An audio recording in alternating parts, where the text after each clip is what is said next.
Assalamualaikum warahmatullahi wabarakatuh. Selamat malam pemirsa, bagaimana kabar Anda di awal pekan ini? Semalam Anda sempat lihat nggak debat calon gubernur dan juga calon wakil gubernur Jakarta? Banyak yang mengatakan bahwa debat yang berlangsung semalam ini kurang menggigit, kurang menyala. Anda sependapat? Nah, ini akan menjadi pembahasan kami tentunya di Apa Kabar Indonesia Malam kali ini bersama saya Putri Viola. Dan saya Agita Mahlika. Pemirsa, selain itu kita juga akan menyoroti pemirsa sudah setahun lamanya tentunya berlangsung agresi Israel di Gaza Palestina yang tentunya menelan ada begitu banyak korban jiwa. Dan bahkan agresi Israel ini juga meluas bahkan hingga ke Lebanon. Lantas sampai kapankah peristiwa dan juga konflik di Gaza Palestina ini akan segera berakhir dan bagaimana juga kondisi terkini nanti di Timur Tengah pasca serangan yang terus berlangsung di Israel dan juga Lebanon. Kita akan mendalami selengkapnya di Apa Kabar Indonesia Malam untuk Anda.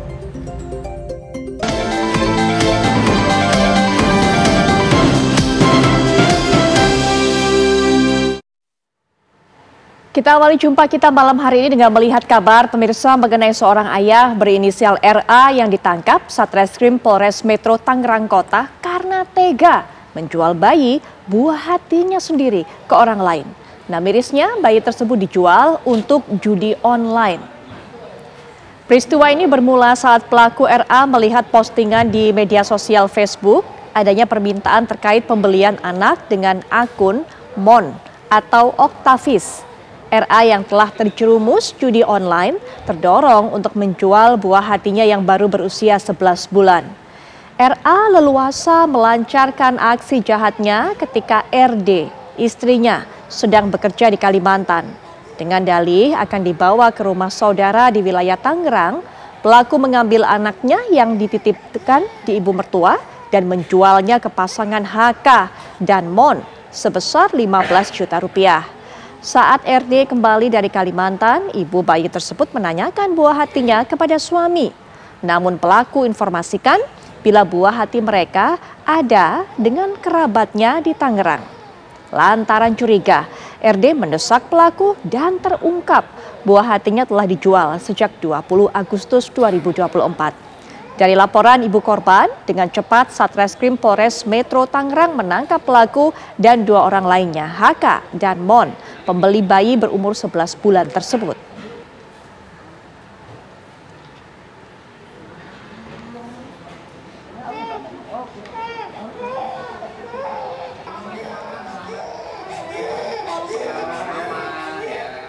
Sebuah bus Trans Jatim dilempar benda keras pemirsa saat sedang melaju di akses tol Suramadu, sisi Pangkalan Madura, Jawa Timur.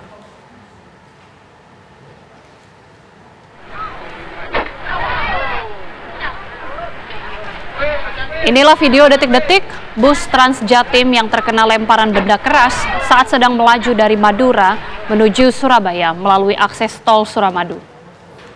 Bunyi hantaman benda tersebut membuat para penumpang kaget dan juga kaca bus rusak. Para penumpang meminta sopir bus untuk menepi guna mengecek langsung kondisi bus. Pihak pemerintah Bangkalan juga mengatakan pelemparan benda keras kepada bus Trans Jatim ini diduga dilakukan oleh oknum yang tak suka Madura di bagian barat untuk berkembang. Pihak pemerintah berharap aksi pelemparan benda keras terhadap bus Trans Jatim yang baru sepekan diresmikan ini tidak terulang kembali.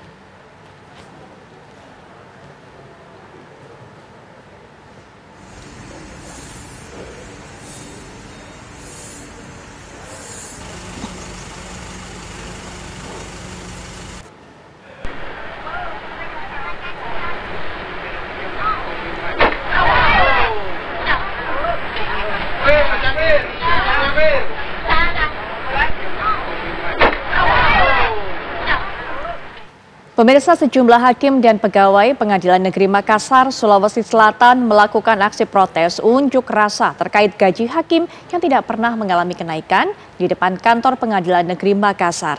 Akibat kejadian ini, sejumlah persidangan pun ditunda selama seminggu ke depan.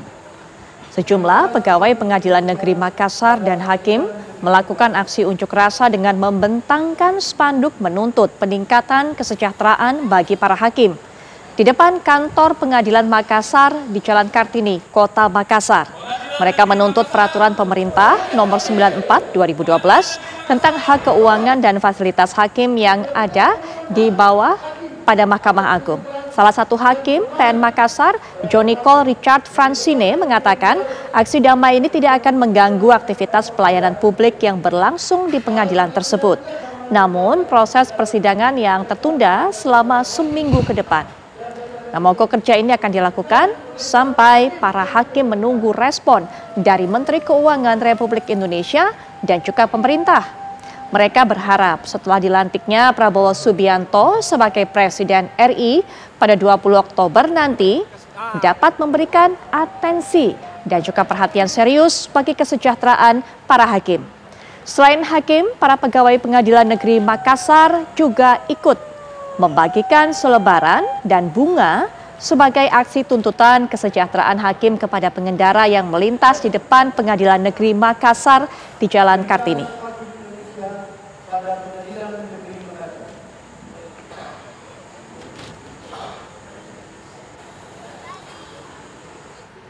Berikutnya sebuah mobil pickup yang membawa wisatawan terjun ke jurang di Desa Setianegara, Cilumus, Kabupaten Kuningan, Jawa Barat. Dari kecelakaan ini, 4 orang dinyatakan meninggal dunia.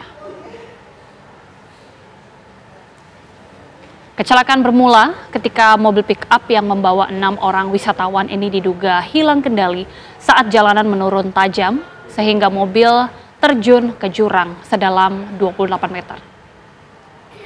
Akibat kecelakaan ini 3 orang meninggal dunia di lokasi kejadian. Sopir pickup meninggal dunia di rumah sakit dan 3 orang lainnya mengalami luka serius dan juga dirujuk ke rumah sakit Cirebon.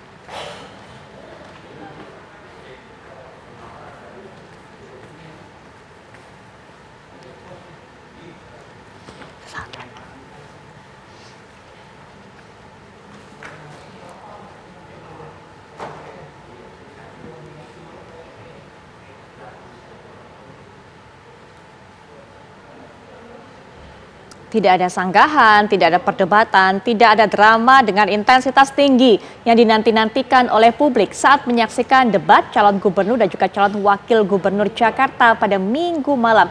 Itu menurut masyarakat. Bagaimana menurut Anda dan juga bagaimana menurut pengamat politik? Nanti kita akan bahas tentunya. Ya, sesaat lagi usai jeda pemirsa, Apa Kabar Indonesia Malam akan hadir bersama Putri Viola dan juga sejumlah narasumber. Tetaplah bersama kami.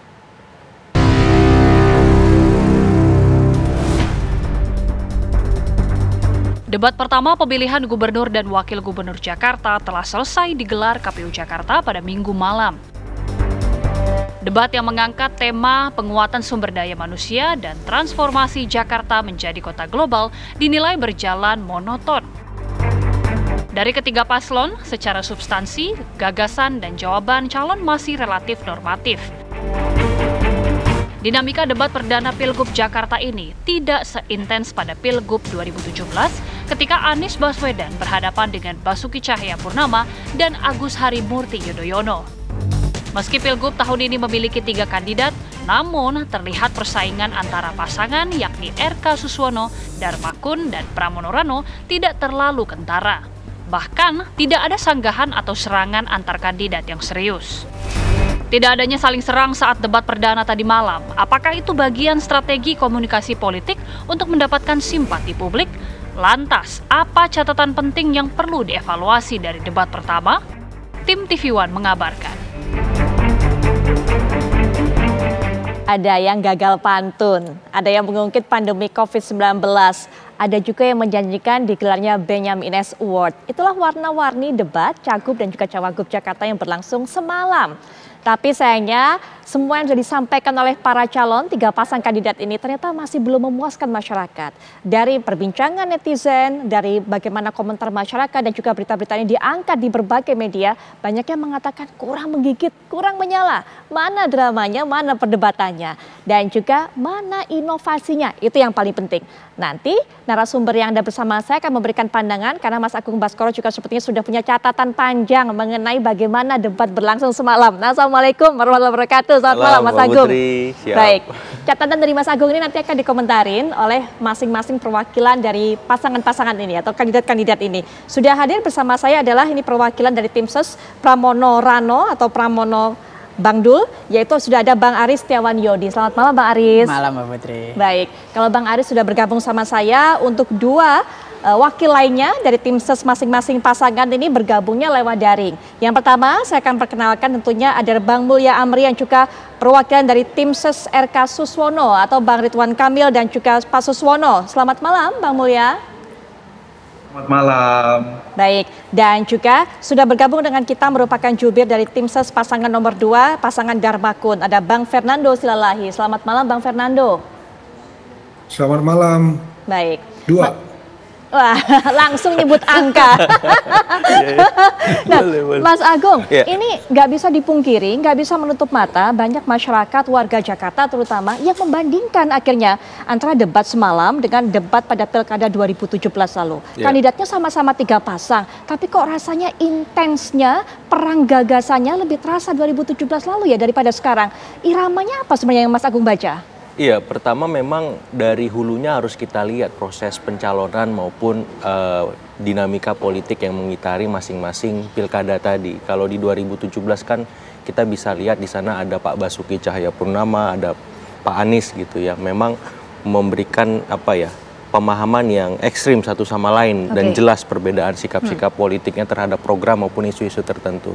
Nah, sementara sekarang kita tahu sempat ada arahan di mana hanya Pak Ridwan Kamil saja yang bisa maju alias melawan kotak kosong. Kemudian menyusul independen ya Pak Dharma Pongrekun dengan Pak Gun Wardana. Nah, terakhir karena ada putusan MK yang merevisi Undang-Undang Pilkada, akhirnya Pak Pram dan Bang Dul bisa maju. Jadi dari sana saya lihat ada situasi politik konstelasi yang jauh sangat berbeda, sehingga mau tidak mau membuat kompetisi pilkada hari ini agak terasa adem, apalagi orang-orang yang maju punya irisan dengan istana. Ya, suka atau tidak nggak bisa dipungkiri istana yang saya maksud ya misalkan Pak RK bagian dari koalisi besar Indonesia Maju Plus ya. Mas Pram Seskap 2 periode lagi yang memang sedikit banyak menjadi juru komunikasi Ibu Megawati dengan Pak Jokowi. Bahkan dalam beberapa hal intensif juga dengan Pak Prabowo presiden terpilih. Dalam artian ya konstruktif ya, objektif gitu. Jadi itu yang kedua. Yang ketiga Pak Dharma Pongrekun walaupun independen, lama di BSSN, lama di kepolisian yang kita tahu juga bagian dari negara sendiri. Jadi saya melihat dari hulunya demikian, otomatis ketika kita lihat di debat, praksisnya demikian, saya justru nggak kaget. Kenapa? Karena memang hulunya desainnya dari awal mengkondisikan bahwa ya ini baiknya riang gembira, happy, tenang, damai gitu. Dalam artian ya bagus, tapi kalau bisa namanya debat ya kita berbeda pandangan sah-sah saja, wajar seperti kalau itu. Kalau itu tujuannya damai, riang gembira dan sebagainya, tapi kemudian masyarakat banyak mendapatkan gizi yang cukup nggak mengenai apa yang disampaikan oleh para calon ini kemarin, atau masyarakat jadinya ini kok kayaknya seragam semua nggak ada inovasi atau gebrakan yang baru ya, jangan-jangan seperti itu juga. Ya, jadi selain benchmark Pilkada 2017, memori publik Jakarta mungkin sedikit banyak akan teriris dengan Pilpres 2024 kemarin perdebatannya yang sangat tajam, 5 kali menukik tiap sesi seperti itu. Bahkan dalam penyampaian visi misi saja sudah saling serang kan, misalkan Anies dengan Prabowo misalkan, atau kemudian Anies sama Ganjar menyerang Pak Prabowo seperti itu. Nah, di Pilkada ini nggak mungkin seperti itu. Karena memang beda konteks, beda situasi politiknya. Jadi kalau misalkan pemilih ataupun orang Jakarta melihat demikian, saya kira memang untuk Pilkada Jakarta ini dibandingkannya dengan Pilkada provinsi lain. Jadi jangan Pilkada 2017 atau bahkan Pilpres kemarin. Karena memang beda di setting desain sistemnya, kemudian dinamika politiknya, terus orang-orang yang maju juga. Tapi yang menarik kemarin kan sempat juga ada beberapa letupan-letupan kritik ya dari beberapa kandidat di setiap sesi saya lihat. Bahkan Mas Pram melibatkan salah satu teman kita dari Difabel untuk mengkritik kebijakan Pak Ridwan Kamil di Bandung, yang direspon dengan Pak Ridwan Kamil dengan sangat elegan juga. Ya, beliau minta maaf kalau memang ada yang belum sempurna, tapi kemudian beliau sudah melakukan banyak perbaikan untuk kaum difabel di Kota Bandung. Saya kira yang begitu-begitu kita tunggu. Ya di debat baik. berikut kedua, ketiga supaya apa? Supaya hidup makin ramai makin seru, Mbak Itu Putri. dia. Kurang hidup, kurang menyala. Padahal pasangan 3 sangat menyala, tapi kurang menyala kalau kata publik, Bang Aris. Nah, Apakah karena memang itu irisan dengan pemerintahan, irisan dengan istana, Bang Aris? Yang pertama, kalau dikatakan apakah Mas Pram dan Bang Dul performanya kurang menyala, itu bisa kita perdebatkan. Karena memang sentimen di media sosial, tadi saya bisa mengutip apa yang diterbitkan oleh analis Drone Emprit misalnya, Mas Pram dan Bang Dul ini mendapatkan sentimen publik yang luar biasa positif. Bahkan ketika pasangan nomor 1, 2 itu ada catatan negatif, ada kalimat-kalimat sentimen negatif yang ada, di kolom Mas Pram itu di tulisannya tidak ada komentar negatif. Artinya apa? Mas Pram ini memang dari kesehariannya memang dalam sosoknya politisi dan tokoh negarawan yang memang merangkul semua pihak, terlihat jelas misalnya Mas Pram berkunjung ke beberapa beberapa gubernur sebelumnya yang itu baik itu secara tidak sengaja bertemu Pak Anies, Pak Ahok, bahkan kemudian Bang Yos, Bang Foke, kemudian tokoh nasional bahkan Pak SBY kemudian Pak JK, Sultan Hamengkubuwono, para ulama habaib, tokoh Ketua FBR, Forkabi dan sebagainya. Artinya apa? Memang Mas Pram ini dalam kesehariannya itu merangkul semuanya. Sosok yang istilahnya tidak punya musuh dalam politik. Artinya itu tercermin dalam dalam debat semalam. Nah, sentimen positif ini juga kita tangkap karena apa? Karena apa yang disampaikan Mas Pram itu benar-benar yang diinginkan oleh masyarakat, benar-benar yang diinginkan oleh masyarakat dijalankan oleh seorang calon gubernur. Misalnya pencarian lapangan pekerjaan. Mas Pram mengatakan bahwa nanti 3 bulan sekali akan ada job fair di kecamatan. Jadi sistemnya jemput bola itu, bukannya lagi nanti masyarakat mencari-cari sulit mencari-cari lapangan pekerjaan, ngantri misalnya. Kalau saya juga produk job fair itu misalnya ngantri di Smesco apa di mana sebelumnya itu kan panjang sekali antriannya. Kali ini 3 bulan sekali di sana. Masyarakat prinsipnya dimudahkan, jangan diribetin ya. Misalnya ini kan yang penting masyarakat kerja dulu aja, yang penting dapat kerja masyarakat Jakarta. Jangan masyarakat dibatasin gitu loh. Orang yang tinggal di Jakarta Selatan harus kerja di selatan, di timur harus di timur, utara di utara. Yang penting kerja dulu deh gitu loh. Cari kerja udah susah, ini mau direbutin lagi. Misalnya Mas Pram nggak mau seperti itu. Itu yang pertama. Yang kedua, bagaimana pendidikan. Mas Pram ingin selain beasiswa, selain sekolahkan gratis dari negeri sampai swasta, ini juga nanti KJMU dan KJP-nya itu nanti dikontrak sampai lulus, tidak di renew atau diperbarui per tahun. Ini yang Mas Pram kalau ketemu di masyarakat di bawah, tadi hari ini saya di daerah Kedoya sama Mas Pram, masyarakat, Pak KJP-nya Pak ya, KJMU-nya Pak ya, ini suara masyarakat gitu loh. Pak cari kerjanya Pak ya, oke. Kemudian bagaimana gagasan yang tadi dikatakan ada gagasan yang baru, saya rasa gagasan Mas Pram terobosan bahwa Trans Jabodetabek yang bahkan nanti kalau bisa sampai Cianjur sampai puncak itu gagasan yang luar biasa. Mbak, jangankan hari kerja, hari libur aja di puncak itu macet Mbak gitu loh. Orang pengen sana. Jadi kalau bisa dari Jakarta sampai ke sana gitu, warga Jakarta healing sana pakai kendaraan umum kan bisa nggak macet gitu loh. Minimal mengurangi kendaraan pribadi ada di jalan raya gitu loh. Nah ini hal-hal yang saya pikir ini terobosan. Karena apa? Sebenarnya warga Jakarta itu mau loh menggunakan transportasi umum.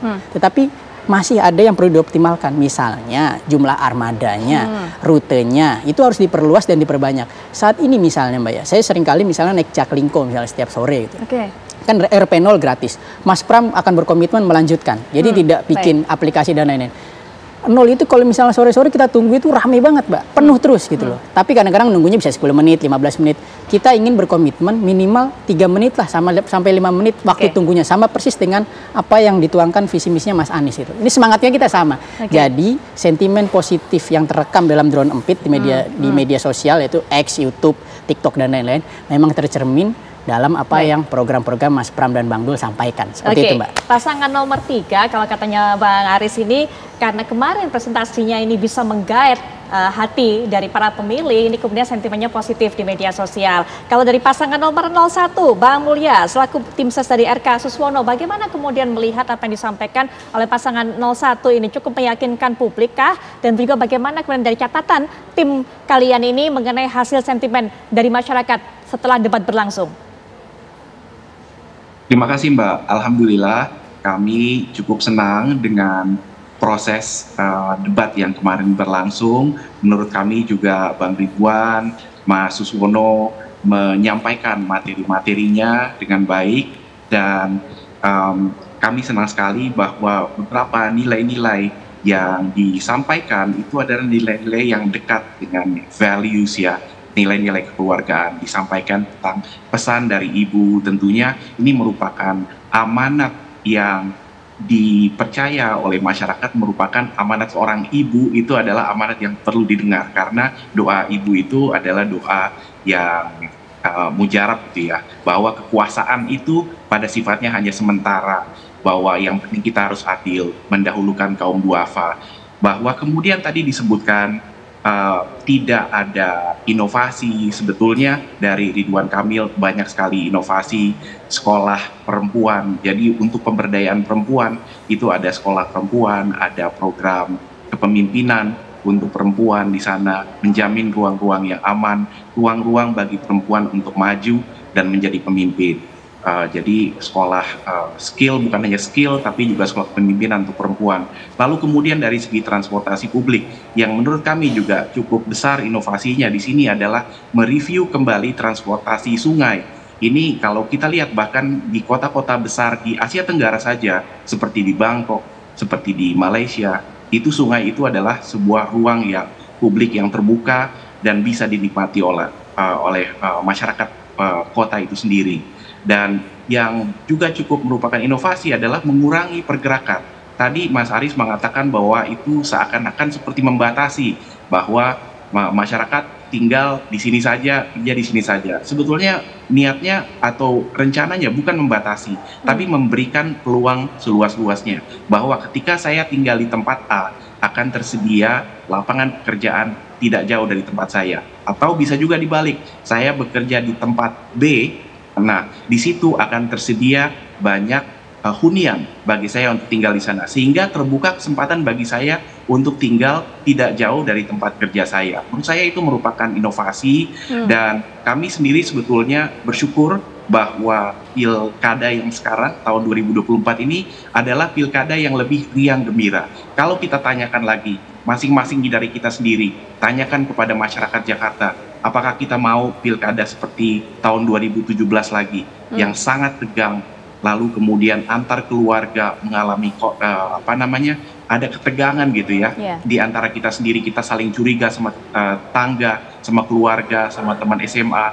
Jadi kalau kami melihat kampanye yang riang gembira, yang kita bertarung ide, dan bagi kami tidak apa-apa mencontek ide yang dibawakan oleh Ridwan Kamil dan Suswono juga banyak kemudian diadopsi oleh pasangan-pasangan dari 02 dan 03, dan itu menurut kami adalah sebuah kebanggaan ketika ide-ide dari kami kemudian diadopsi, bahwa tujuan kita adalah untuk Jakarta yang baru dan Jakarta yang maju. Artinya nggak ada sanggahan, nggak apa-apa ya Bang ya, saling mengaminkan program satu sama lain begitu Bang?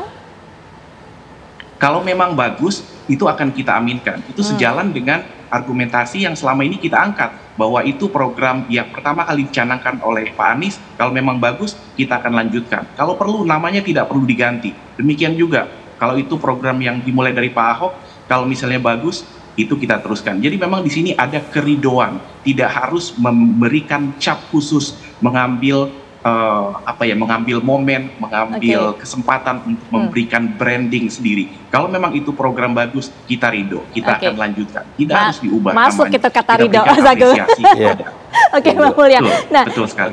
Berikutnya juga ini Bang Fernando, saya juga punya data mengenai hasil debat semalam. Ini data dari Binokular Media Monitoring. Jadi apa yang menjadi pembahasan media, baik itu media konvensional maupun media sosial, dari apa yang disampaikan oleh 3 pasang kandidat semalam. Kalau pasangan 1 dan 3 ini kemudian yang menjadi tren, menjadi pembahasan utama yang diangkat di media-media adalah gagasan RK Suswono dalam mengatasi ketimpangan gender. Kemudian untuk pasangan 3 adalah persiapan Pramono Dul jelang debat perdana. Nah, ini yang menarik memang saat ditanya ataupun juga saat disurvei dilihat apa yang menjadi isu utama yang diangkat oleh media-media pada hari ini. Hasil dari semalam yang disampaikan oleh pasangan nomor 02 ini adalah mengenai Dharma Pongrekun tanggapi isu pandemi. Ini sebenarnya apakah memang merupakan salah satu strategi untuk menyampaikan hal ini, Bang Fernando?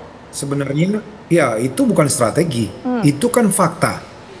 Pada saat Pak Dharma masih aktif di kepolisian, dia yang berani mengatakan bahwa ini permainan, kan begitu. Bahkan pada saat itu video yang beredar itu Sambo sampai marah kepada dia, ya, yang sudah diberhentikan dari kepolisian, ya, bahwasanya Pak Dharma berani dalam rapat di pejabat di kepolisian tidak menggunakan masker. Artinya dia mengetahui bahwasanya ini ada permainan dari asing. Jadi kalau ditanyakan ke Pak Dharma terkait dengan COVID kemarin, dia jawab dengan lugas.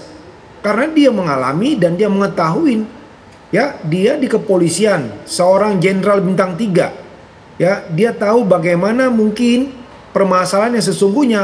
Makanya dia bilang, jangan pandemi ini dibuat jadi permainan. Jangan kita dikontrol oleh asing.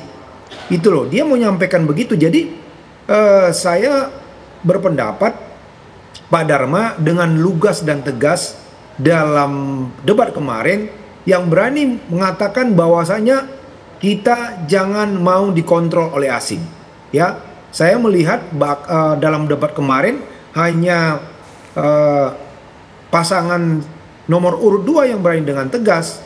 Bukan berarti kita tidak mengaminkan misalnya ada program-program dari pasangan nomor urut 1 dan 3. Tapi dalam debat kemarin hanya Pak Dharma yang saya lihat berani, ya. Bukan berarti karena saya juru bicaranya, tapi saya mendengar dan menanyakan kepada masyarakat di Jakarta yang mana saya juga belusukan pada hari ini, ya. Mereka bilang Pak Dharma berani, ya, kami mendukung calon gubernur yang berani, yang berani bersikap kalau misalnya hal ini bertentangan. Karena apa? Gubernur yang berani berarti dia menjamin bahwasanya Jakarta aman, seperti program Pak Dharma, bahwasanya dia harus bisa menjamin masyarakatnya aman dari apapun, termasuk dari tekanan-tekanan luar yang mencoba mengendalikan, ya. Begitu. Baik. Mbak Putri Viola. Baik, Mas Agung nanti bisa diberikan tanggapan bagaimana kemudian keyakinan dari masing-masing tim ses ini atas apa yang disampaikan oleh kandidat masing-masing yang memang didukungnya dan seberapa inovatif ini ide-ide gagasan yang mereka sampaikan semalam, termasuk juga ide ataupun juga solusi untuk bisa mengatasi kemacetan di Jakarta. Sesaat lagi.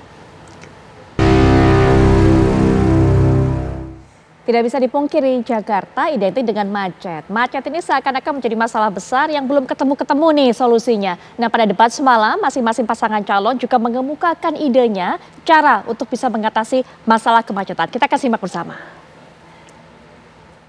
Mengatasi macet ada 2 ideologi. Ideologi memfasilitasi pergerakan MRT, LRT, Transjakarta, busway, bikeway, dan lain sebagainya. Kita mungkin akan coba berinovasi membuat riverway atau perahu melintasi 13 sungai di Jakarta. Kemudian juga perluasan yang namanya flyover masih dibutuhkan secara reality. Ya. Nah, ideologi kedua yang pasangan Ridho akan kembangkan selama 5 tahun adalah mengurangi pergerakan. Membangun pusat-pusat pertumbuhan, CBD di Ancol, di PIK, di Meruya, di Kelapa Gading, di TBC Simatupang. Sehingga orang selatan tinggalnya di selatan, tidak usah ke pusat, kerja di selatan, nge-mall di selatan. Orang di barat, tinggal di barat, kerja di barat, nge-mallnya di barat, tidak harus semua ke pusat. Kemudian kita pergilirkan yang namanya work from home. Senin industri media, Selasa industri hukum, sehingga mengurangi pergerakan, digabung memfasilitasi pergerakan, insya Allah mengurangi kemacetan. Manajemen diperbaiki, dioptimalkan, pastikan setiap trek itu jaraknya 10 menit dan harus dipastikan. Kemudian dipastikan keamanan supaya disabilitas, lansia, ibu-ibu hamil maupun anak-anak itu mendapatkan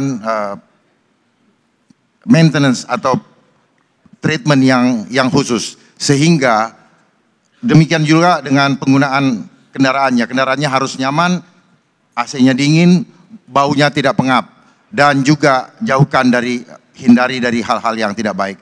Oleh sebab itu juga perlu ditanamkan budaya antri kepada anak-anak. masukkan di dalam kurikulum supaya budaya antri ini ada di dalam adab kita. Kemudian baru setelah itu kita evaluasi apakah perlu ditambahkan. Kalau perlu baru kita tambahkan. Jangan kita mengeluarkan anggaran tetapi kita sebenarnya tidak tahu faktor mana yang perlu kita perbaiki. Kemudian kita perlu mengurai kemacetan dengan apa? Dengan membuat suatu compound yang tersentralisasi, di mana di situ ada tempat tinggal, ada pasar, ada sekolah, sehingga transportasi ini juga bisa terkonsolidasi dan dibuat minimal 500 meter dari pemukiman sebagai vendor daripada MRT atau LRT ataupun Transjakarta, yaitu mikrotransportasi yang terhubung satu dengan yang lain. Kemudian juga disiapkan kantong-kantong parkir yang nyaman dan aman supaya banyak orang yang mau naik transportasi umum karena keamanan kendaraan yang tinggal itu terjamin. Jakarta tidak cukup untuk menyelesaikan persoalan macet di Jakarta.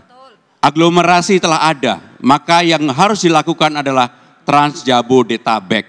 Untuk itu, maka harus diatur dari ujungnya. Saya termasuk yang akan membebaskan 15 golongan yang sekarang ini sudah naik busway gratis, maka mereka naik MRT dan LRT juga gratis, baik itu dari Bekasi, dari Tangerang Selatan, dari Bogor, dan dari manapun apabila fasilitas itu ada. Kenapa itu dilakukan? Supaya orang berkurang banyak masuk ke Jakarta bawa kendaraan pribadi. Jadi maka dengan demikian yang paling penting untuk mengatasi kemacetan di Jakarta adalah Trans Jabodetabek, bahkan kalau perlu sampai dengan Puncak dan Cianjur. Kenapa itu harus dilakukan? Sekali lagi, untuk mengatasi supaya tidak banyak mobil atau kendaraan pribadi yang masuk ke Jakarta.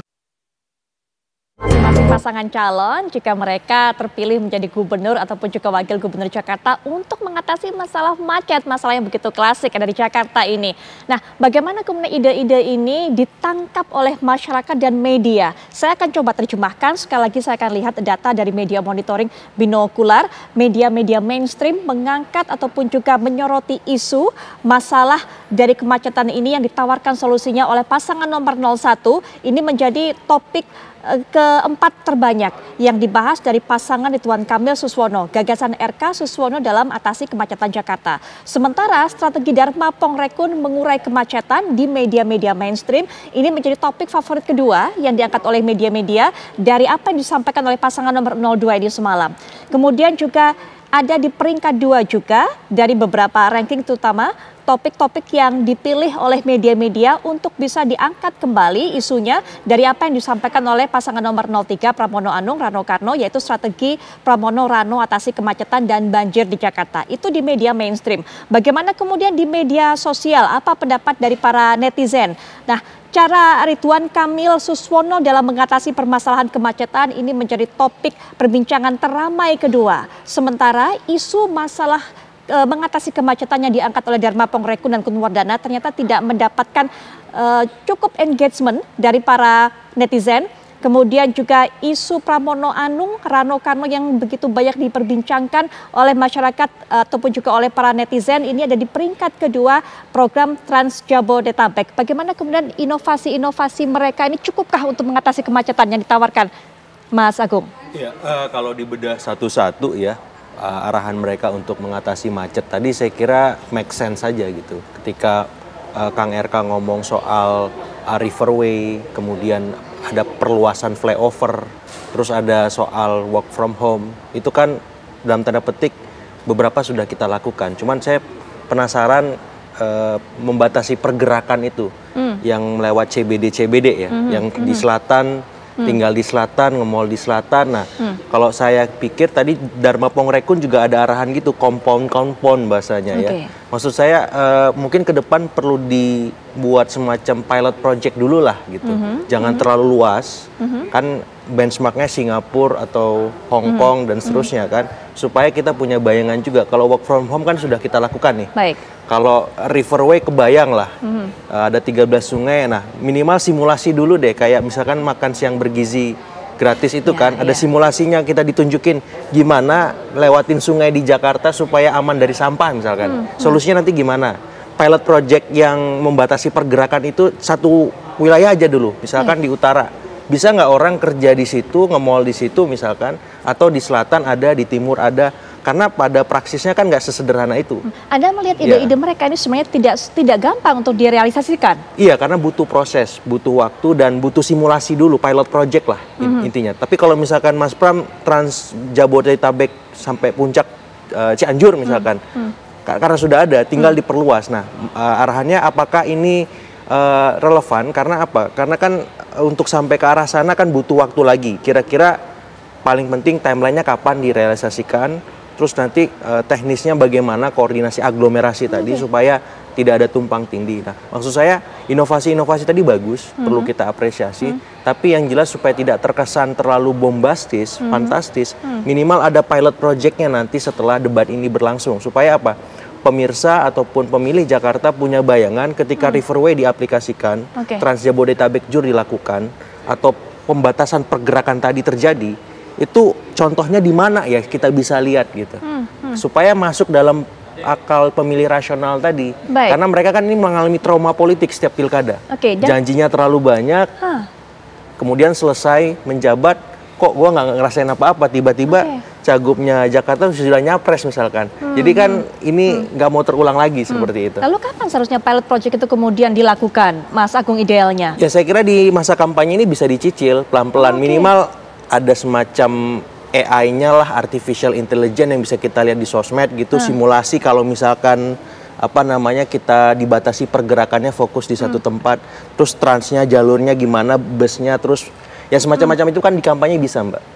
Jadi supaya pemilih rasional ini punya bayangan simulasinya. Kalau Mas Mulya Amri arsitek biasanya ada daminya dulu gitu kan, ada konsepnya dulu. Oh ini loh desainnya kayak gini loh. Oh gini maksudnya gitu. Apalagi pemilih yang non rasional kan, dia masih membayangkan ini gimana ya riverways kita lewati jalur sungai, ya seperti itu.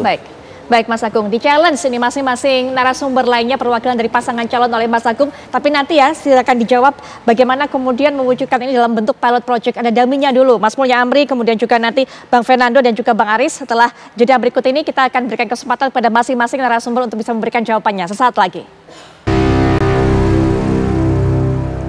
Ide masing-masing pasangan calon ini memang mungkin terdengar sebagai sebuah terobosan baru. Tapi pertanyaan berikutnya, bisa nggak diwujudkan betul-betul secara nyata?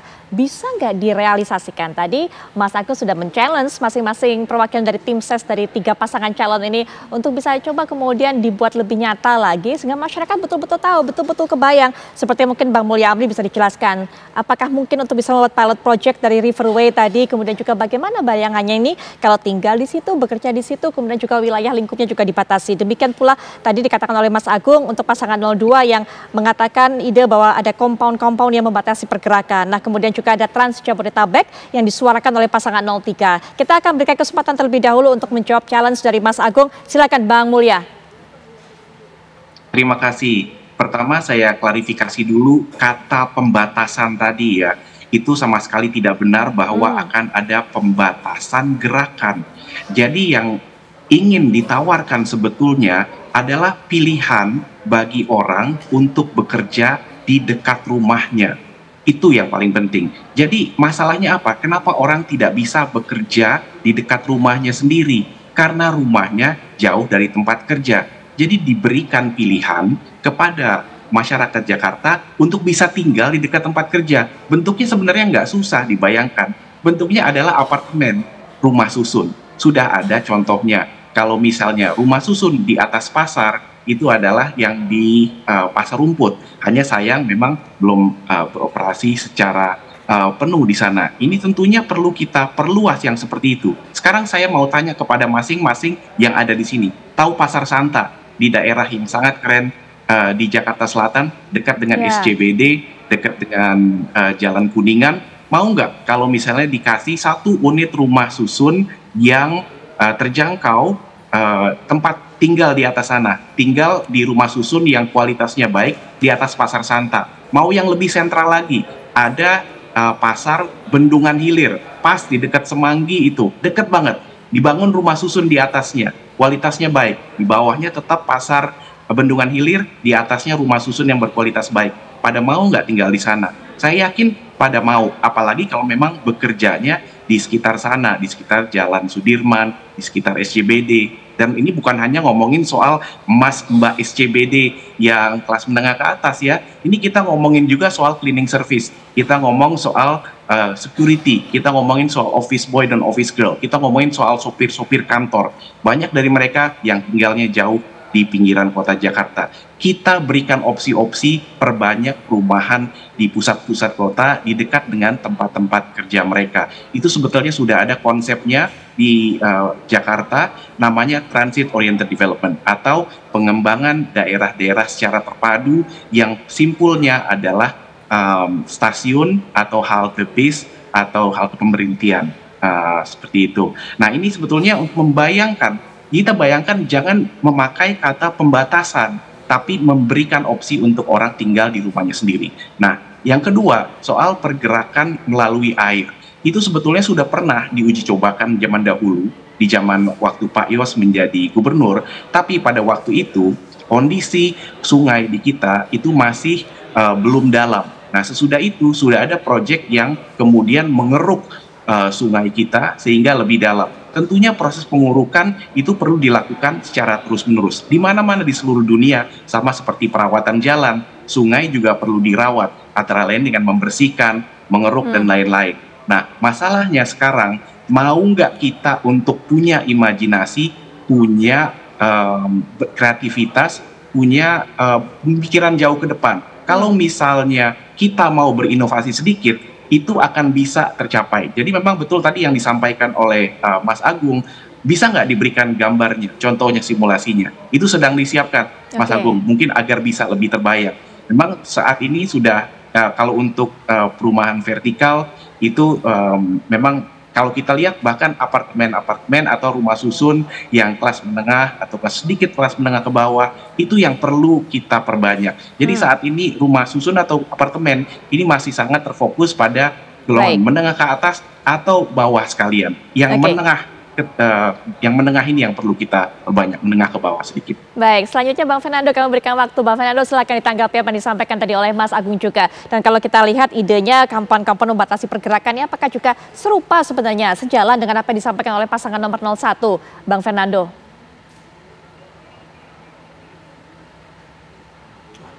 Bang, maaf, sepertinya masih di-mute, kami masih belum bisa mendengar suaranya. Oh ya, kita sih nggak ada membatasi pergerakan orang, ya. Yang dikatakan Bang Dharma itu ditentukan waktunya paling lama per 10 menit Transjakarta atau angkutan lain untuk mengangkut penumpang. Dia mengatakan kita ngapain buang-buang anggaran terlalu banyak menyiapkan angkutan publik misalnya Transjakarta, sementara kita nggak bisa menentukan 10 menit per kedatangan. Saya kalau misalnya lagi mau pergi bersidang ke Jakarta Selatan, ya, itu melewati Blok M. Di Blok M itu saya lihat antrian bus itu panjang sekali. Kenapa harus terjadi antrian kosong? Kenapa tidak diatur per 10 menit dia harus jalan? Ini yang mau ditata oleh Bang Dharma nantinya. Ya, jadi kami mau sampaikan begini. Maunya masyarakat ini tadi kan ada berdasarkan hasil ini ya, trending topik. Ya kita mengucapkan terima kasih, ternyata ide dari Bang Dharma itu masuk di nomor 2 ternyata. Luar biasa juga ya.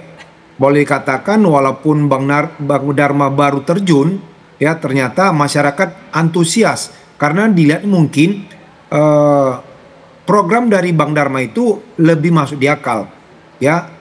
Jakartaku aman, ya. Yang terjadi di Jakarta ini kan gubernur sebelumnya itu berjanji dan berjanji. Seperti kata Mas Agung tadi, banyak gubernur janji tapi apa tak terrealisasi. Ujungnya mau mencalonkan ke tingkat yang lebih tinggi lagi. Permasalahan di Jakarta itu, ya, yang sangat kompleks adalah kemacetan dan banjir. Baik. Ya, kita nggak usah bicara dulu tentang masalah lain. Kita sudah buat Undang-Undang Nomor 2 tahun 2024, ya, tentang DKJ, aglomerisasi, ya tentang Jakarta menjadi kota global. Ya kita harus tahu juga kota global itu seperti apa. Ada ini ya alat-alat ukurnya. Salah satunya sektor ekonomi yang mapan dan terkoneksi secara global. Ya, lalu ada kapasitas riset dan inovasi yang baik terus-menerus. Nyaman dan aman untuk dihuni. Strong culture yang menarik bagi warga dan turis. Lingkungan yang bersih dan terakhir terkoneksi secara intra dan interkota. Ini harusnya kalau kita mau jadi Jakarta global, ya ini harus dicapai. Jadi kita nggak hanya berwacana, ya ada orang yang sudah duduk tapi ternyata nggak terrealisasi. Ya kita mau minta sama masyarakat ini, masyarakat Jakarta ini yang pinter-pinter, ya tolong kasih kesempatan sama Bang Dharma biar ini terrealisasi. Baik, Bang masyarakat Fer. ini kota aman, masyarakatnya nyaman. Baik, Bang ya Fer. seperti harapan Undang-Undang Nomor 2 tahun 2024 yang mana DKJ kita mengharapkan Jakarta menjadi kota global. Itu kota global tuh banyak alat ukurnya ya, karena Jakarta ini menurut data yang saya dapatkan menduduki peringkat ke-45 dari 48 kota dalam Global Power Index. Baik. Ya banyak ininya. Lalu ke 152 dari 183 kota dalam Cities in Motion Index. Ya, jadi banyak alat ukur kalau kita mau mencapai Jakarta menjadi kota global, tidak hanya sekedar wacana. Baik, Bang Kami Fernando. berharap kepada masyarakat Jakarta, ayo lihat yang mana program yang benar-benar realistis. Ya, kita baik. penting aman dulu, aman dari perut, aman dari pendidikan, aman dari kemacetan, aman dari banjir. Saya mau bilang yang paling kacaunya ini, Mbak Viola ya, kalau hujan di Jakarta nih, kita lihat nanti di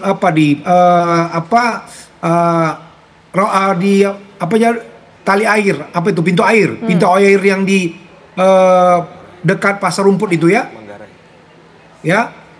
itu orang kalau udah musim hujan kita lihat pasti itu banyak kali spring bed. Baik. Ya, di mana nih masyarakat nih kok nggak mengerti, kok membuang kasur ke spring bed. Nah ini berarti kan belum ada pola pikir yang beradab dari masyarakat Jakarta. Gitu loh Mbak Viola. Baik Bang Fernando, semuanya ingin programnya ini terlihat realistis bagi masyarakat. Mengenai Trans Jabodetabek sendiri Bang Aris. Ya, kalau disampaikan tadi Mas Agung bahwa masyarakat Jakarta masyarakat yang cukup rasional. Memang kalau dari berbagai survei dan jejak akademik memang masyarakat Jakarta itu dalam elektoral ini termasuk yang paling rasional. Kita paham Jakarta memang macet. Berdasarkan survei Asian Development Outlooks di tahun 2022, Jakarta itu menempati peringkat 2 kota termacet di Indonesia. Nomor satunya adalah kota Bandung, ibu kota Provinsi Jawa Barat.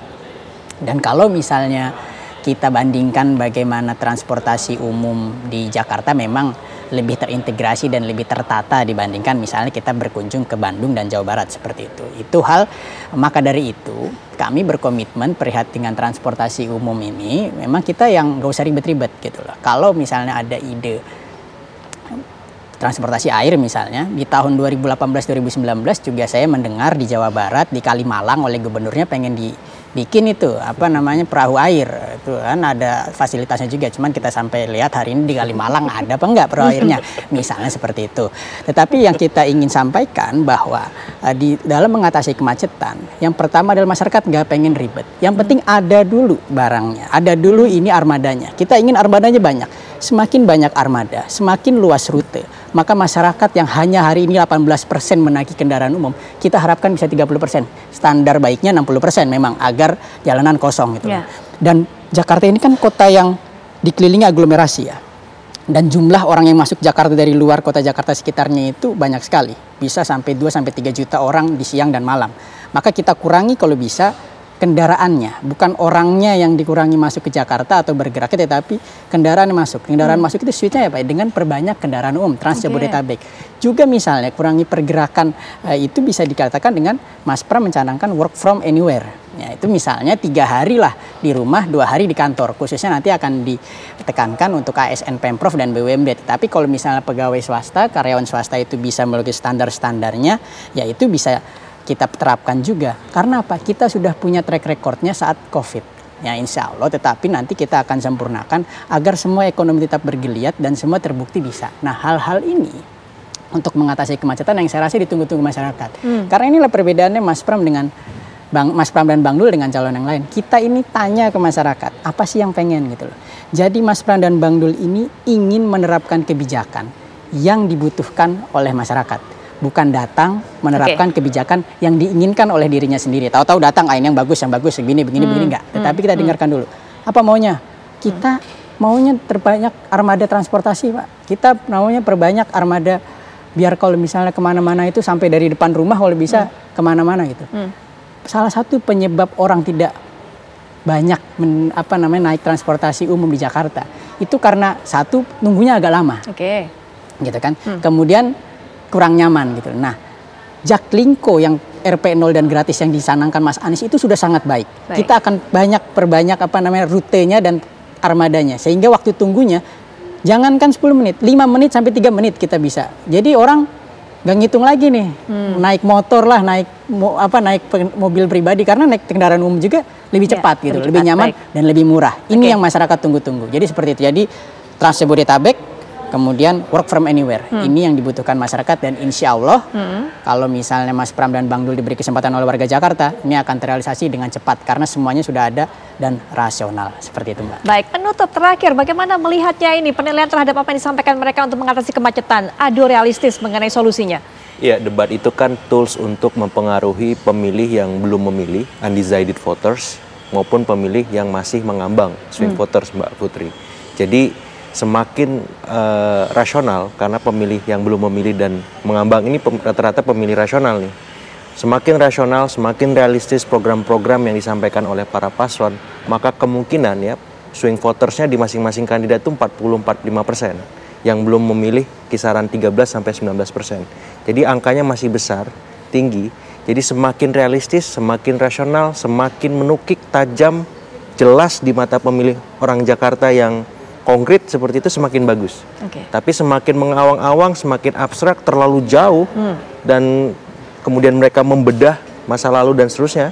Nah, itu semakin beresiko dan menjadi bumerang elektoral juga nanti ke depan. Jadi saya titip pesan di debat kedua dan ketiga, yuk makin konkret, makin menukik, makin asik lah kita berdebat seperti itu. Baik, terima kasih Mas Agung sudah memberikan evaluasi dan juga catatan-catatan sebagai kita harapkan bisa jadi bekal dari masing-masing pasangan calon untuk bisa melakukan debat karena masih ada tersisa 2 debat lagi yang tadi bisa membantu Anda, terutama kalau Mas Agung katakan para swing voter ini bisa Anda tentukan siapa pilihan Anda melihat visi misi yang akan disampaikan oleh masing-masing pasangan calon. Bang Aris terima kasih, Bang Mulya juga terima kasih, Bang Fernando terima kasih tentunya sudah memberikan isi kepada kita apa semuanya yang coba digagas oleh masing-masing pasangan calon. Berikutnya setelah jeda Agita Malika juga akan memandu perbincangan dengan tema lainnya. Silakan Agita. Iya betul.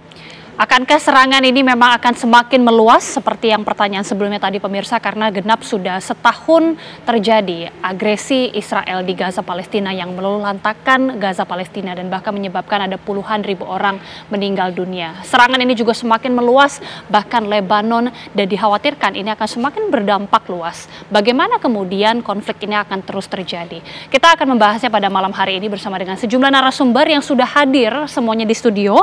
Saya akan perkenalkan satu persatu. Pengamat hubungan internasional Bapak Tuku Reza Shah. Selamat malam Bapak. Selamat malam, terima kasih. Baik, dan juga selanjutnya sudah ada pengamat Timur Tengah Bapak Hasibullah Satrawi. Selamat malam Pak Hasibullah. Selamat malam Mbak Gita. Dan juga tentunya sudah hadir aktivis kemanusiaan Mas Muhammad Hussein. Mas Hussein apa kabar? Selamat malam. Alhamdulillah baik. Oke, Mas Hussein, saya ke Mas Hussein terlebih dahulu. Sudah setahun dari kita melihat agresi Israel yang terjadi di Gaza Palestina tepat 7 Oktober tahun lalu Mas.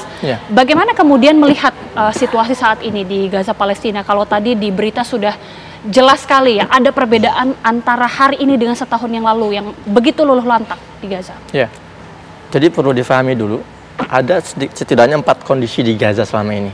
Pengalaman belasan tahun tinggal di Gaza ya. Pertama ada namanya kondisi eskalasi. Kondisi eskalasi ini di mana ada jual beli serangan, namun intensitasnya minim. Dan Israel belum sampai kepada tahapan operasi militer, eskalasi. Eskalasi ini biasanya biasanya entah itu berhenti atau dia lanjut naik level menjadi namanya agresi militer. Agresi militer ini yang saya rasakan di Gaza 3 kali agresi militer. 2012, 2014, 2021.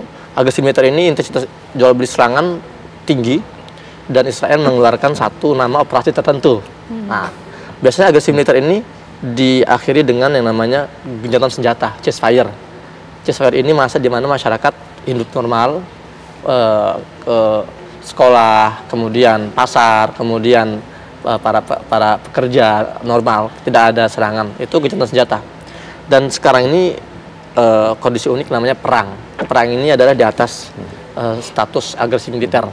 Jadi selama setahun ini kondisinya kondisi perang, artinya semua lumpuh di Gaza ini. Baik itu sekolah maupun juga pemerintahan maupun juga kehidupan bersosial. Dan intensitas serangannya jauh di atas agresi militer. Jadi apa yang kita saksikan hari ini benar-benar satu fenomena yang nggak pernah terjadi sebelumnya, ya tidak hanya di Gaza tapi di dunia. Perang selama ini 1 tahun di satu battlefield yang sekecil itu. Gaza yang hanya 360 km persegi menjadi battlefield dan menjadi kalau media Prancis menyebutnya ini seperti apa, lahan uji coba senjata internasional melalui tentara-tentara Israel. Jadi Prancis punya senjata dites di Gaza, Italia punya senjata dites di Gaza, Amerika punya dites di Gaza. Sampai sebegitunya ya, dijadikan wilayah untuk percobaan. Ya, betul sekali. Dan itu diakui oleh salah satu website resmi dari perusahaan teknologi militer di Prancis seperti itu. Dan sampai hari ini sudah 1 tahun terjadi Gaza dikeroyok oleh negara-negara Eropa itu. Oke, saya mungkin ke Pak Hasibullah ya, mendengar ini penjelasan juga dari Mas Hussein. Artinya Gaza sudah setahun luluh lantak, ini menjadi pertanyaan besar. Apakah ini akan segera berakhir atau kita akan melihat ada tahun-tahun selanjutnya khusus untuk di Gaza ini? Ya, kalau pertanyaannya apakah ini akan segera berakhir, mungkin nanti di bagian akhir di segmen ini ya kita akan bahas apakah akan mengarah ke sana. Karena menurut saya justru kita harus nyambung dari disampaikan oleh Mas Hussein, kita melihat dampak-dampak yang sekarang terjadi di Gaza. Yang tadi disampaikan secara infrastruktur, Gaza itu luluh lantak bahkan dengan ribuan korban yang luar biasa. Bahkan tadi disampaikan ini potensi melebar ke Libanon dan beberapa tempat yang lain. Nah, yang saya garis bawahi Mbak Gita, dan itu tidak kalah memilukan menurut saya, bukan hanya korban yang sedemikian banyak dari orang-orang sipil yang tidak bersalah, justru yang paling memilukan juga adalah karena masyarakat dunia sekarang ini seakan-akan terbelah di dalam melihat kebenaran dan kebaikan. Bahkan ada bias. Nah, ini yang menurut saya kita sebagai warga dunia itu betul-betul menampar kita semua. Sekarang ini dunia seakan-akan terbelah bagi dua, di antara yang mendukung Israel dan mendukung Palestina atau mendukung Gaza. Bahkan peringatan 7 Oktober ini itu menjadi momentum pembelahan. Kalau kita lihat peringatan-peringatan sekarang di Eropa, di sebagian negara Eropa yang masih mendukung Israel, itu bagaimana menggambarkan korban yang menjadi tawanan dan korban daripada Hamas yang 1.200 itu luar biasa. Tapi tidak ada di antara mereka yang menyertakan ribuan bahkan hampir 42 yang sudah menjadi korban dari masyarakat Palestina. Artinya apa? Ini kemanusiaan yang terpangkas. Ini kemanusiaan yang yang separuh, tidak lagi bulat. Dan kita juga melihat tidak mengakuin di beberapa negara, katakanlah di sebagian negara Arab atau negara-negara Timur Tengah, tidak melihat apa yang juga terjadi di Israel. Nah, itu yang saya bilang, di luar soal korban yang berjatuhan yang tadi udah kita gambarkan dan kita ikutin bareng-bareng, ada problem yang lebih serius lagi menurut saya secara pribadi, yaitu tentang objektivisme nilai ini. Dan itu betul-betul menjadi, kita ini menjadi ngeri ke depan. Kalau ternyata kemanusiaan juga terbelah, bagaimana kita akan hidup di dalam nilai-nilai yang kita pedomani selama ini. Saya akan menganggap Mbak Gita benar kalau Mbak Gita bersama saya. Tapi begitu Mbak Gita tidak bersama saya, berarti Mbak Gita adalah salah dan mungkin tidak dianggap sebagai manusia. Ini kan membenarkan katakanlah tesa-tesa yang selama ini dijadikan kritik tentang, saya menyebutnya mungkin sebagai kejahilan di abad modern. Saya tidak menyebut sebagai kejahilan modern, tapi kejahilan di abad modern. Karena kemudian perilaku-perilaku yang demikian ini seakan-akan dibenarkan dan kita nggak risau dengan itu. Saya terus terang dari awal mengikuti konflik ini, saya terpantik, saya terbawa karena panggilan nilai itu. Kalau ini kemudian kita nggak bisa bersatu, nah itu menurut saya krisis pada intinya yang lebih dalam menurut saya berada di situ. Oke. Mengenai hingga saat ini sudah mulai terbelah. Nanti saya akan tanyakan juga ke Pak Reza, tapi melihat tadi Pak Hasibullah sudah menyebutkan bahwa konflik ini sudah semakin meluas. Lebanon ini juga sudah semakin digempur oleh Israel. Jika ini benar-benar terjadi, apakah memang bisa dilihat konflik di Timur Tengah ini semakin meluas dan akan seperti apa nantinya? Saya terus terang kalau bicara secara politik, itu yang selalu saya bilang, kita harus banyak mengkaji hal-hal yang mikro atau hal-hal kecil yang itu mungkin tidak berdiri sendiri dan saling mempengaruhi satu sama lain. Minimal dalam dua pendekatan kalau kita ingin betul-betul bagaimana eskalasi ini ke depan, yaitu tentang katakanlah faktor-faktor pendukung dan faktor-faktor penghalang. Kalau kita baca anasir daripada faktor pendukungnya, iya sekarang ini memang eskalasi luar biasa karena sudah semakin membakar sisi-sisi di dalam katakanlah kelompok perlawanan. Itu udah makin total di situ. Tapi jangan lupa masih banyak menurut saya juga faktor-faktor penghalang yang mungkin itu bisa membuat konklusi mengenai bagaimana ini ke depan mungkin lebih predictable lah gitu. Misalkan bagian dari penghalang, saya kok masih yakin bahwa apa yang terjadi di Timur Tengah itu selalu ada kaitan dengan apa yang dilakukan atau kebijakan negara-negara adidaya terutama Amerika Serikat. Saya ingin mengatakan Amerika punya gawe besar, Pilpres pada bulan November. Saya kok hampir yakin sampai November mungkin tetap terjadi eskalasi, tapi kepada definisi yang disebut sebagai Perang Dunia Ketiga atau mungkin Total War, mungkin ini juga baru mungkin karena saya juga bukan dukun ya Pak Tengku ya. Jadi mungkin itu akan ada pengaruh di situ karena ya Israel pun saya yakin akan bekerja sama meminta pendapat, bahkan sekarang Menlu Israel juga diberitakan ada di Amerika untuk membincangkan apa yang akan diambil ke depan. Artinya apa? Yang terjadi di Israel tidak bisa hanya dibaca dari Israel ataupun di Timur Tengah. Ada juga faktornya seperti Amerika atau bahkan mungkin Rusia. Kita lihat Rusia yang terbaru memberikan pernyataan agar Israel dan Iran menahan diri. Nah ini bisa menjadi faktor karena kita tahu Iran itu salah satu kongsinya sekarang adalah dengan Rusia. Jadi kalau Rusia juga tidak kasih lampu, apalagi minta untuk menahan diri, mungkin itu akan menjadi faktor yang saya bilang tadi kalau dalam konteks ini eskalasi ke depan mungkin menjadi penghalang dalam tanda kutip untuk menjadi eskalasi lebih besar. Pak Reza, sekali lagi kalau tadi kata Pak Hasibullah ini sudah semakin terbelah antara banyak yang pro, banyak yang kontra juga. Sudah setahun di Gaza ini terjadi, korban sudah banyak berjatuhan. Kenapa dunia internasional ini seakan tidak bisa melakukan sesuatu ya? Apa betul kalau kata Pak Hasibullah ini karena ada gawe-gawean tertentu, makanya ini tidak bisa sampai selesai sampai saat ini juga? Ya, umat manusia, terutama sekali umat Islam, umat di Timur Tengah, itu ibarat buih. Mengikuti arah angin, dan kemudian hanya kita lihat buih-buih di atas dan substansinya nggak ada. Ya harus saya akui, secara kelembagaan masyarakat Timur Tengah, masyarakat Islam dunia itu memiliki organisasi konferensi Islam. Mereka memiliki Liga Arab. Mereka sering melakukan KTT, tapi KTT tinggal KTT. Tidak ada job description, tidak ada job specification, dan tidak ada alat ukur untuk mengetahui sampai di mana. Misalnya pada KTT yang terakhir di Liga Arab dan OKI, 8 negara diberikan hak, mandat untuk mengoperasionalkan segala daya upaya ekonomi, politik, sumber daya alam dan juga diplomatik untuk menciptakan kondisi yang lebih baik di Timur Tengah. Namun tidak ada hasil. Jadi hal ini saya berpikir saya tidak mau menunjuk kehebatan Barat untuk memanipulasi informasi, untuk terus melakukan langkah-langkah yang teratur, terkoordinir di lapangan dan juga di PBB. Saya mencoba menghimbau PBB, mohon lebih tegas. Resolusi sudah cukup banyak. Resolusi di Majelis Umum dan Dewan Keamanan itu jelas. Mayoritas mutlak negara dunia itu menghendaki Palestina itu merdeka. Tapi tidak pernah ada ruang untuk menjadikan hal yang teori tersebut menjadi praktek. Secara hukum internasional, PBB sudah mengingatkan, sudah menyampaikan dalam resolusi. Dewan Keamanan mengatakan kembalilah ke batas tahun 1967. Tapi ternyata batas 1967 itu sudah sulit sekali dikenali. Orang-orang yang sudah berpencar, wilayahnya sudah terbagi-bagi, walaupun Palestina memiliki kemampuan mengelola diri sendiri dan juga memiliki kemampuan untuk mendapatkan dukungan internasional, pengakuan internasional. Tapi tetap dia hanya menjadi observer di Majelis Umum PBB.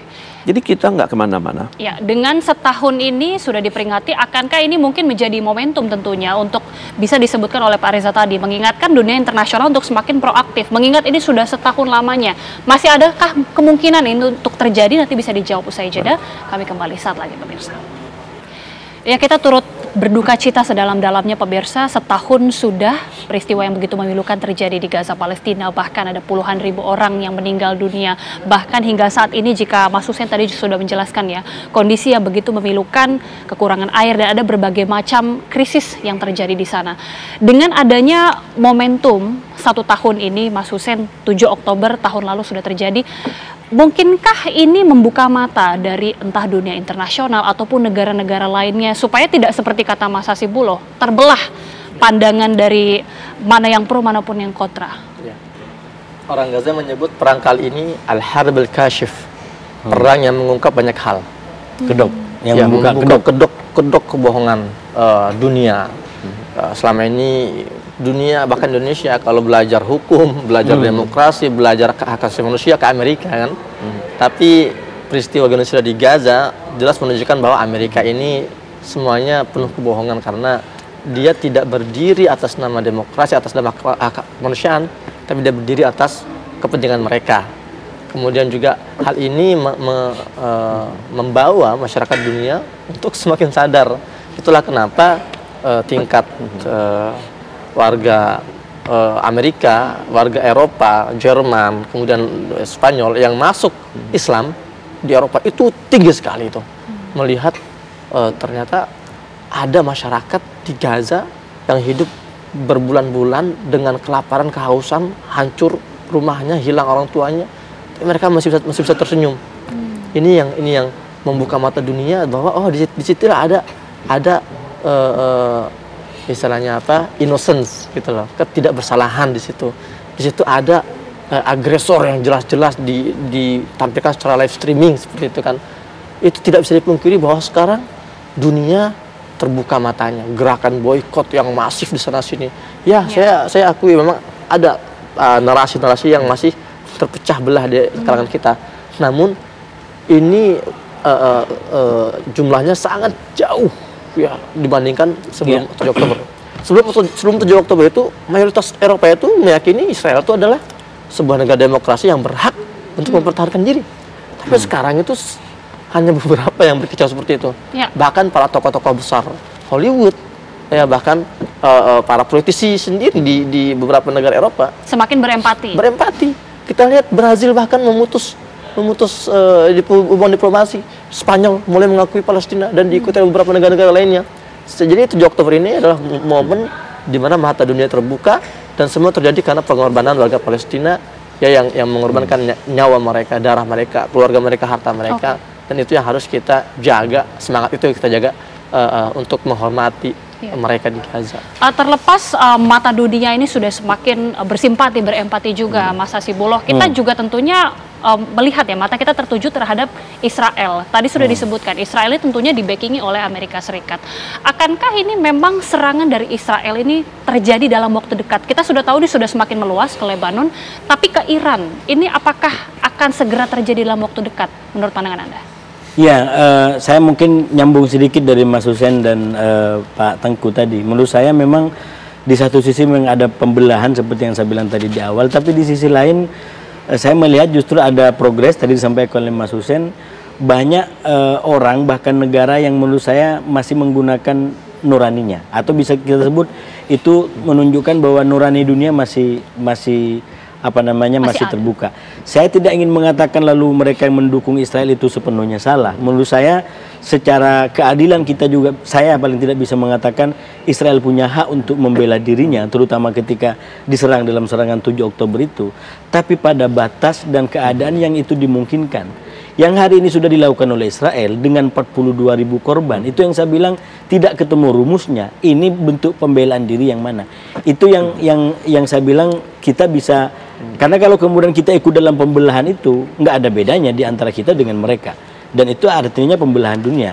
Justru saya melihat seperti dikatakan Pak Hussein tadi, sebenarnya ada progres dari individu maupun negara yang awalnya babi buta mendukung Israel, lalu kemudian lebih mendukung Palestina dengan kebenaran-kebenaran tadi. Cuman yang menjadi kendala menurut saya memang lebih kepada organisasi dunianya, yaitu PBB.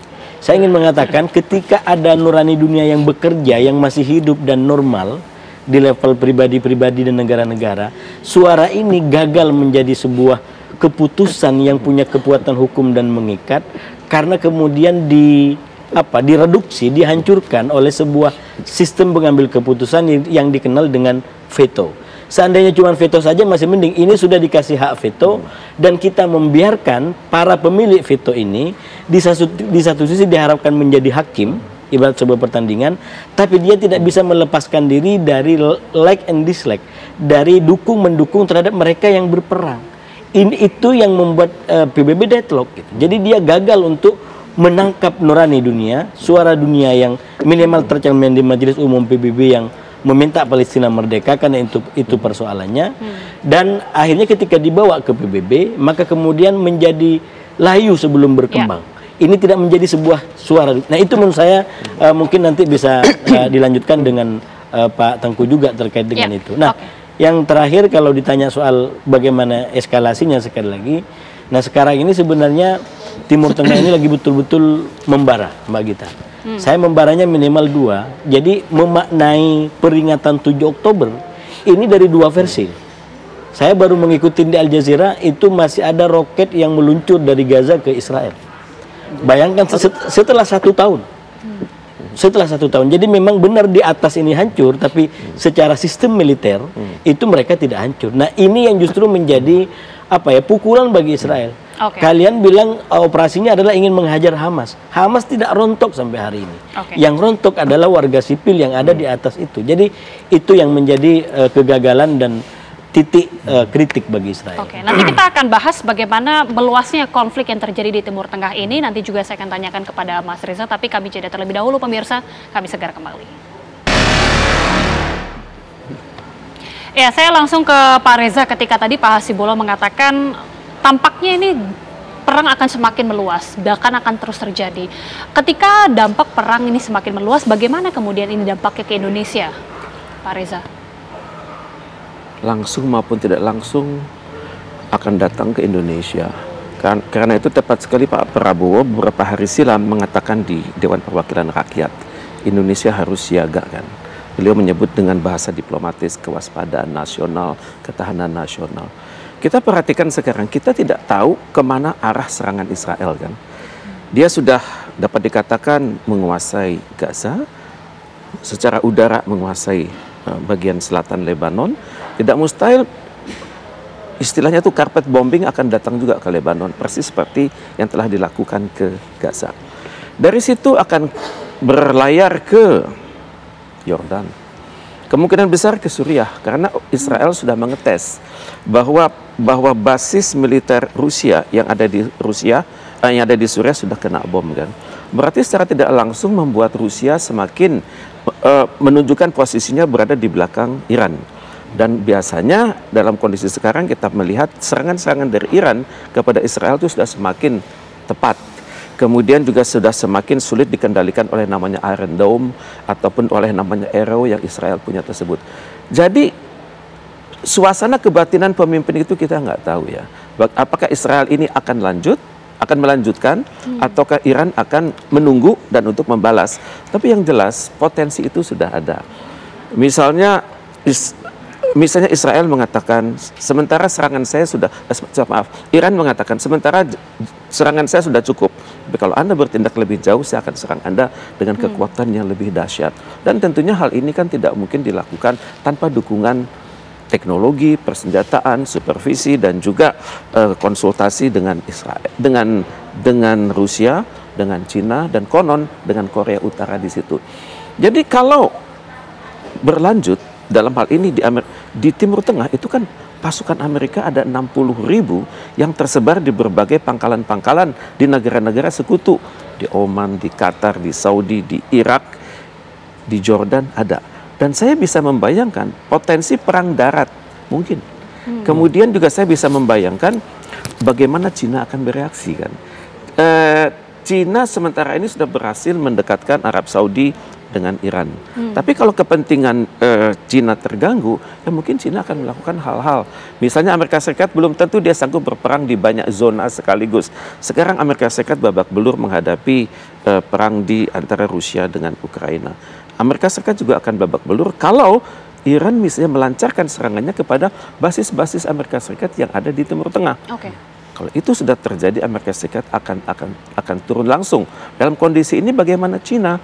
Ya Cina bisa melakukan inisiatif. Karena negara-negara adik kuasa yang lain sedang sibuk, ya Cina bisa melakukan upaya-upaya untuk menguasai Taiwan. Untuk menguasai pulau-pulau yang dipersengketakan atau atol-atol yang dipersengketakan di Laut Cina Selatan. Kalau ini terjadi kan posisi Indonesia sulit. Ada 400.000 penduduk Indonesia bekerja di Taiwan. Itu harus dievakuasi dengan persiapan yang luar biasa yang kita tidak punya. Saya mau langsung ke pertanyaan terakhir. Jika tadi ini bisa juga dijawab oleh Mas Hasibulo, saya juga akan tanyakan ke Mas Hussein. Mungkinkah Mas ini akan berakhir? Kalau Mas Hussein melihatnya seperti apa? Pasti berakhir. Namanya kejahatan, penjajahan selalu berujung pada satu akhir. Namun pertanyaan yang menurut saya lebih penting untuk ditanyakan, bagaimana cara kita turut mengakhiri ini, gitu loh. Karena kita mau tidak mau terdampak, dan kita Indonesia punya kewajiban konstitusi bahwa kita sepakat untuk mengakhiri segala bentuk kolonialisme. Jadi pertanyaannya kepada kita, ya sampai kapan kita akan terus sepasif ini, gitu loh. Nah, jadi kepada media di Indonesia, kenapa mulai redup bicara Palestina, bicara Gaza, sementara genosida enggak selesai kok, belum selesai, setiap hari puluhan terus dibantai, tapi kok kita cepat lelah. Kemudian kepada pemerintah, saya minta pada pemerintah nih, terutama terkait kebijakan platform yang jualannya di Indonesia ya, Instagram, kemudian juga Facebook. Ini mereka kan punya banyak masa di Indonesia nih, netizen Indonesia kan besar sekali. Harusnya Indonesia, pemerintah Indonesia bisa lebih tegas untuk membuat mereka ini menghormati kebijakan Indonesia dong. Oke lah, Amerika menganggap Hamas itu teroris, tapi Indonesia nggak punya ke arah situ. Jadi tolong jangan semua postingan-postingan netizen Indonesia itu di-ban semudah itu.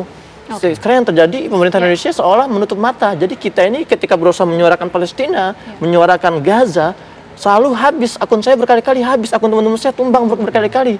Dan ini artinya usaha Instagram, usaha Meta untuk mengkerdilkan Indonesia sebagai sebuah bangsa pemerintahan yang memiliki satu kedaulatan. Ini harus, menurut saya harus ditindak. Kemudian juga untuk masyarakat terus gaungkan boykot. Mudah-mudahan ini menjadi perhatian kita bersama, dan tentunya ini menjadi keperhatian kita, dan kita berharap perang ini akan segera berakhir. Insya Allah pasti berakhir. Terima kasih sekali lagi, mohon maaf karena keterbatasan waktu, tapi terima kasih sekali lagi Pak Hasibulo, terima kasih Mas Hussein, dan juga terima kasih Pak Reza sudah bergabung bersama kami di Apa Kabar Indonesia Malam. Dan informasi tadi juga sekaligus menutup perjumpaan kita di Apa Kabar Indonesia Malam, pemirsa. Ya, pemirsa, setelah yang berikut ini Anda juga bisa menyaksikan kabar khusus tentunya. Ini adalah pernyataan yang akan disampaikan oleh Hasyim Joyo Hadikusumo selaku Ketua Dewan Penasehat Kadin 2024-2029 mengenai rencana program makan bergizi gratis. Sesaat lagi, saya Putri Viola. Dan saya Gita Mahlika mengucapkan terima kasih atas kebersamaan Anda. Selamat malam, sampai jumpa.